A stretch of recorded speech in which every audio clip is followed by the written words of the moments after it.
Hi everyone, నేను చేసిన interior project బయట షీలింగ్ అయితే వుడెన్ పీవీసీ సెట్ చేశాను. లైఫ్లో మనం ఇతర వ్యక్తులకి రెస్పెక్ట్ ఇచ్చి ఎలా మాట్లాడాలి అన్నది అన్న మాటల్లో మనం నేర్చుకోవచ్చు. అన్నైతే పోలీస్ డిపార్ట్మెంట్లో జాబరు, కానీ ఏ రోజు కూడా పోరుగా మాట్లాడలేదు. అన్న ఒకటి అంటాడు, బై మనం కింది స్థాయించి వచ్చినాం, ప్రతి ఒక్కరికి రెస్పెక్ట్ ఇచ్చి మాట్లాడాలా. చిన్నపిల్లల నుండి పెద్దవారి వరకు ఒకే రెస్పెక్ట్ ఇచ్చి మాట్లాడతాడు. అన్నకైతే మనం cupboards, fall ceiling, colours, total interiors planning మనం ఇవ్వడం జరిగింది. అన్న అయితే నాకు ఒకటే చెప్పాడు వర్క్ స్టార్టింగ్లో, ఏదైనా చేయి బై, 10 మందికి నచ్చే విధంగా చేయి బై అని ఒకటే మాట చెప్పాడు. డైనింగ్ హాల్లో ఫ్లోటెడ్ ప్యానల్ పీవీసీ ఇవ్వడం జరిగింది. కిచెన్లో HDHMR షీట్తో ఫ్రేమింగ్ చేయడం జరిగింది. కిచెన్ లామినేట్ మొత్తం అక్వాలిక్ లామినేట్ వాడడం జరిగింది.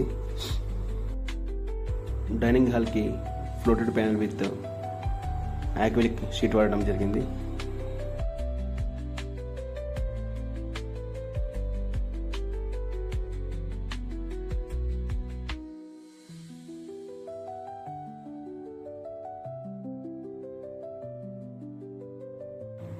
Cupboards with bed and dressing table కూడా మనం దీనిలో ఇవ్వడం జరిగింది.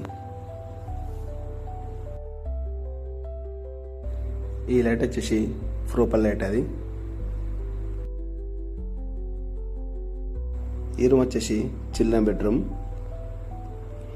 నాకు అన్నం కలిసినప్పుడు అన్న చెప్పిన మాట ఒకటి గుర్తుకొస్తుంది, 10 మందిలో ఉన్నా ఒకటితో ఉన్నా ఒకటే మాట మాట్లాడరు భయ్ అని చెప్తాడు. ఇది నాకు చాలా నచ్చింది అన్నారు. ఫైనల్గా అయితే అన్నకు మనం చేసిన పని బాగా నచ్చింది. టీవీ యూనిట్ మరియు ఫాల్ సీలింగ్లో ప్రొపైల్ మాత్రం బాగా నచ్చింది భయ్ అన్నాడు నాకు. అన్నకి సెకండ్ ఇచ్చిన తర్వాత ఇచ్చిన పని నమ్మకంతో చేసావు భయ్ అన్నాడు. ఆ మాట చాలు మనకి.